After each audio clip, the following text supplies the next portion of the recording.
dinheiro, 10 milhões da sua campanha pela cadeira X. Eu falei, já terminou? Eu não preciso, cara.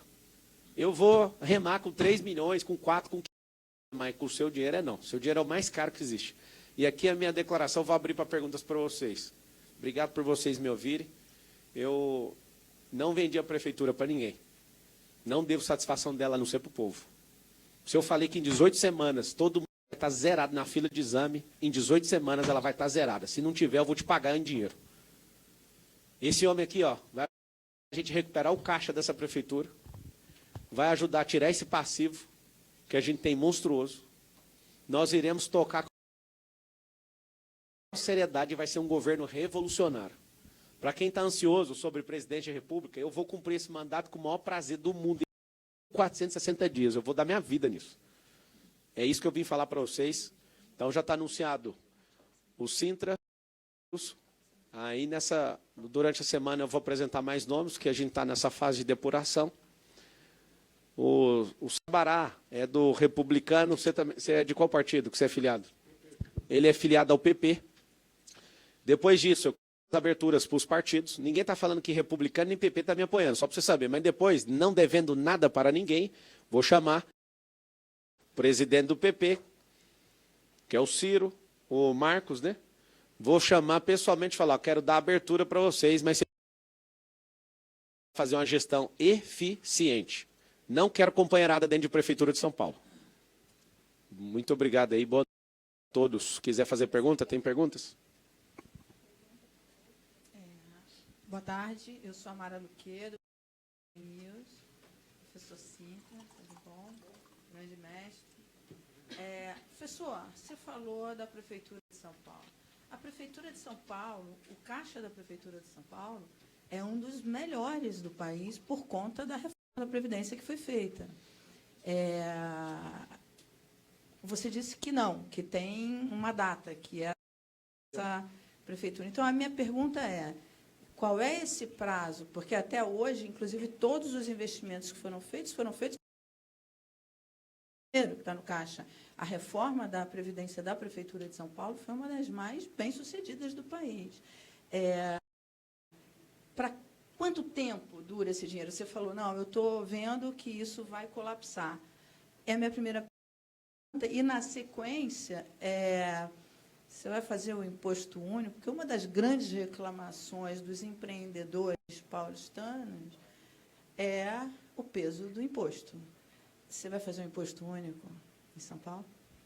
Olha, imposto único não dá para fazer, porque isso depende de legislação federal. Quem sabe no futuro, né, Pablo, a gente consiga trabalhar um pouco mais nisso. Um prefeito engajado num projeto como esse tem muita influência. Tem muita influência, inclusive no Congresso Nacional. Que está passando pela reforma, pela votação da regulamentação da reforma tributária. Para, eventualmente, trabalhar em todos esses temas que são nacionais. O peso de um prefeito da cidade de São Paulo é muito grande. Consequentemente, esse é um tema que pode, sim, ser discutido. Mas, evidentemente, imposto único não é um tema municipal. Imposto único é um tema nacional. Teria, portanto, que ter uma legislação nacional. Agora, com relação à situação da prefeitura, é um balanço da prefeitura, é só pegar e ler. No momento em que você tem dívidas que superam os seus ativos, o seu circulante, em 80 bilhões, dependendo desses esses gastos não vão ser suficientes, os recursos não serão suficientes para cobrir os gastos. Qual é o prazo que você dá para esse colapso? Isso daí vai depender.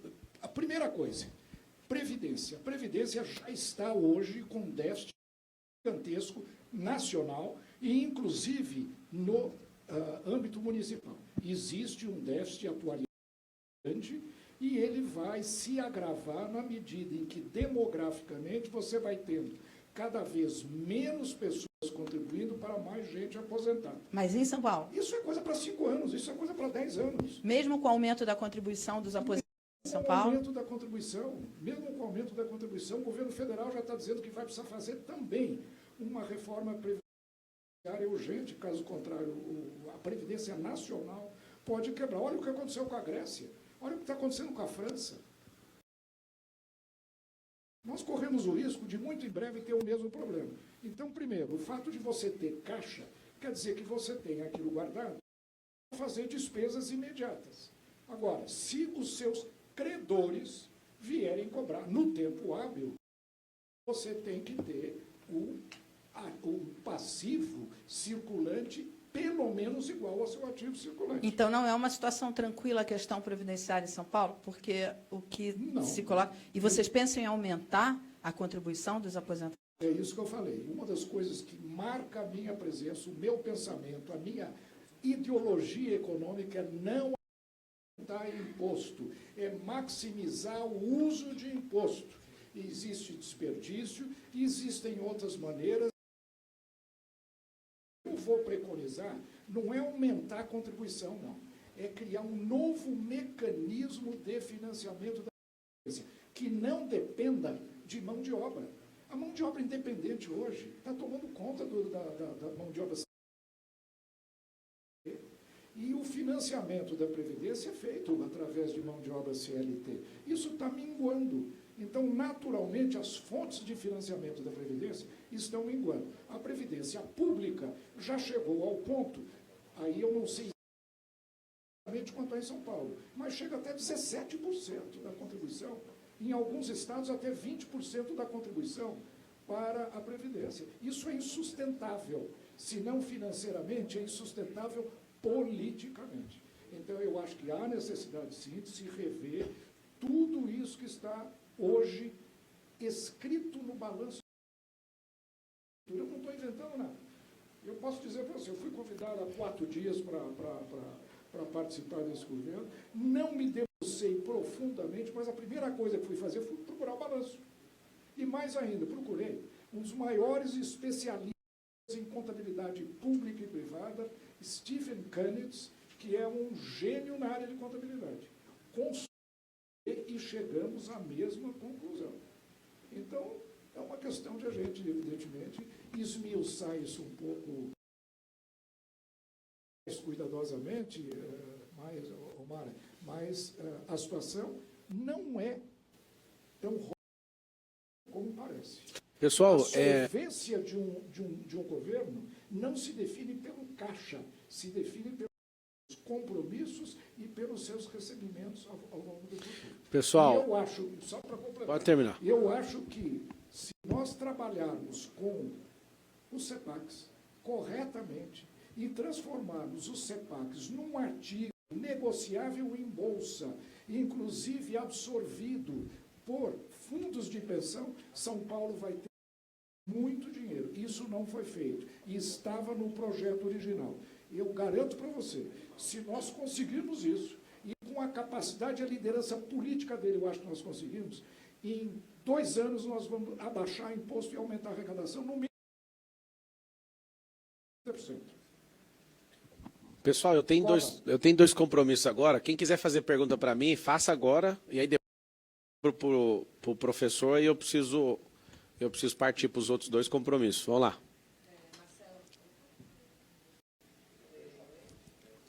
Agora sim. Alô, Marcela aqui da CBN. O senhor chama o Wilson Polar, secretário, foi responsável pelo Corujão da Saúde, e traz também essa proposta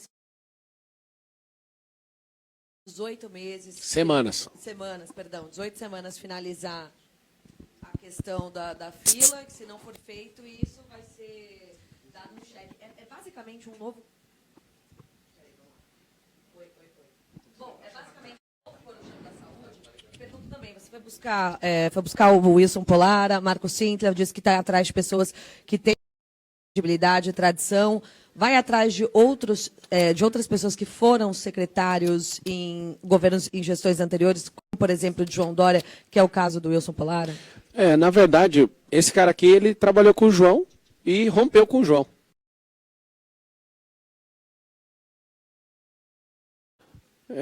Não querendo nem criar nenhum demérito em relação ao João, mas é o seguinte, ele não tem nenhuma influência aqui. Esse aqui tem um ideal parecido com o meu, que é muito diferente, né, do João e do governo que ele exerceu. E a gente não vai desvalorizar nada dele aqui, mas ele não tem nenhum tipo de influência. Então, a pessoa ter trabalhado com ele não quer dizer que ele converteu para a religião do João, né, assim dizendo. o cara é um idealista, o Wilson. O Wilson está lá em Goiânia agora, ele é secretário lá, ele é paulistano. E a planta de Goiânia, que tem 1,5 milhão de pessoas, é perfeito. Gente, o som tá ruim, hein? Ajuda aí, por gentileza. E ele é o cara que conseguiu fazer isso, a ideia é dele. É interessante que, para o candidato levar a fama, ele falou, eu tenho uma ideia brilhante aqui, você vai fazer e você vai falar lá na empresa. Eu falei, não vou não. A ideia tem que ser sua, você que vai falar. No mundo privado, eu sei muito bem falar isso e não ficar precisando levar a fama de ninguém. Eu tive diversas ideias no plano de governo, mas isso aqui é composto por um grupo. Então, não precisa ficar assim, eu tenho todas as ideias e tal. O Wilson, ele é um cara que dá conta de resolver. Ele pôs, na nossa conversa, que a gente depurou com ele, soluções absurdas para resolver a saúde. Então, as pessoas competentes no nível dele, do Sabará, do Sintra, o Sintra não fez parte do governo mencionado, vai ser convidado. Agora, se tiver influência da pessoa, aí está fora, aí não vai ser convidado, não.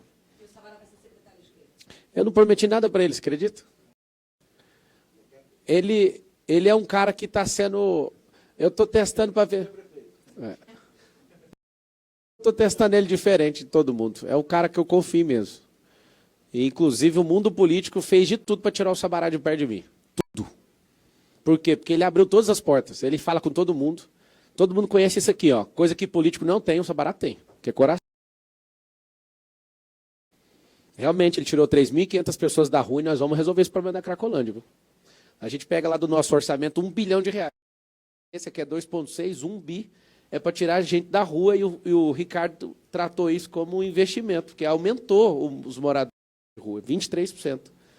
Ou seja, ele está colocando dinheiro para aumentar o povo em situação de rua. Isso aqui dá conta, já foi comprovado. 3.500 pessoas saíram e tem trabalho. A gente sabe só o jeito que faz, né?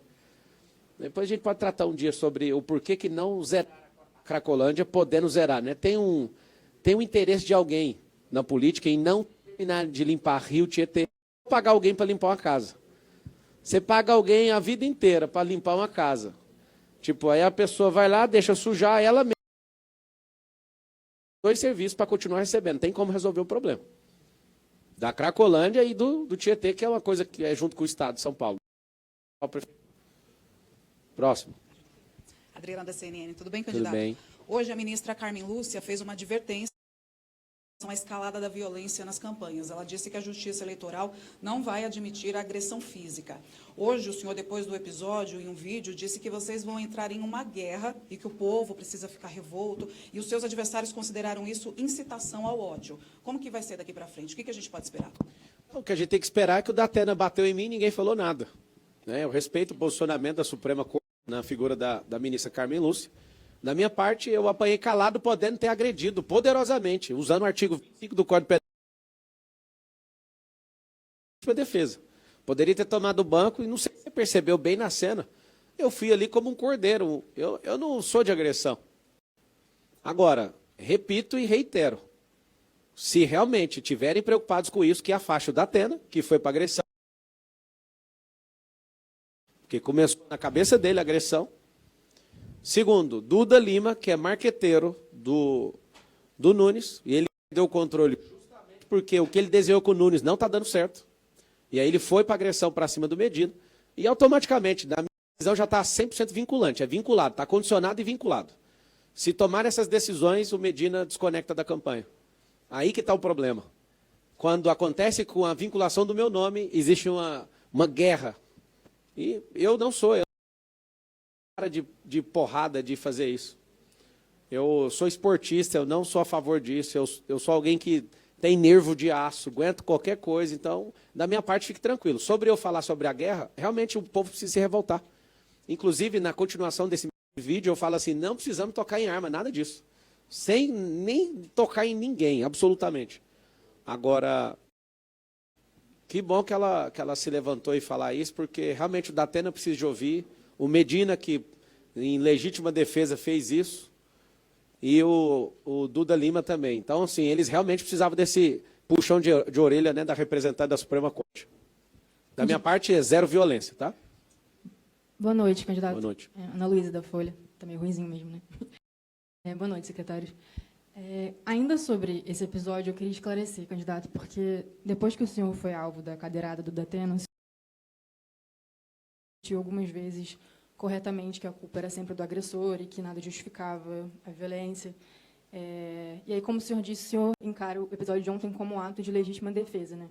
Então, eu queria entender se o senhor realmente acha que um soco no rosto é uma reação proporcional a alguém que... Desproporcional.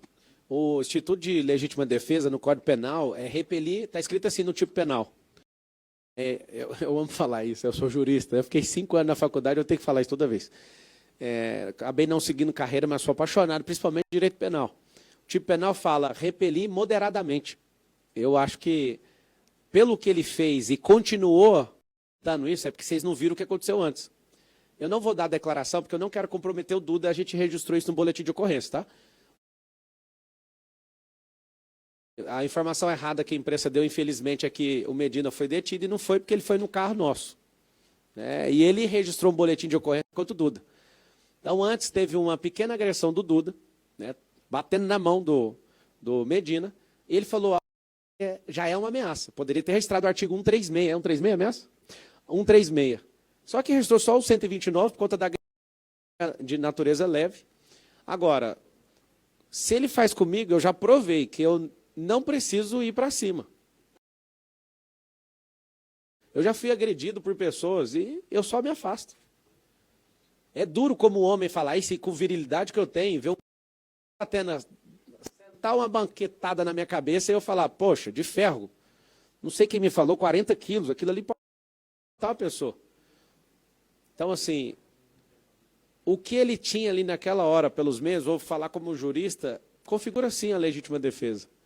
Não precisava. Agora, a gente falar sobre a moderação, ou a porrada, ou o impacto, se ele girou o quadril, bateu com força, como ele não é um lutador, aquilo, né, na emoção, pode ser configurado sim. Se ele é um lutador, se ele é um cara que é competidor e usa força excessiva, desconfigura a questão. Aí nós estamos falando de tipo penal. Aí a gente poderia desclassificar a legítima defesa. Mas o senhor reconhece que foi uma reação exagerada, até porque os vídeos mostram que não foi exatamente depois, não foi na hora que ele virou e deu um soco. Não, mas é igual todos. Todos os advogados que vão defender um cliente, ninguém reage imediatamente. Depende do que está acontecendo na emoção da pessoa, né? Então, ele no peito, derrubou, ele foi abaixar para pegar o celular, tomou o celular e continuou naquele clima que eu assisti todos os vídeos. Inclusive, a primeira coisa que eu fiz foi repreender ele. Falei, não deveria ter tocado na pessoa. E aí eu vi a camisa do jeito que estava, o peito dele vermelho. De qualquer forma, só para vocês ouvirem, da minha parte, não faz sentido agressão. A agressão, para mim, o cara perde o jogo. Juridicamente falando, ele tem amparo, né, que ele foi agredido. É isso que eu estou falando, a minha visão e o jurídico.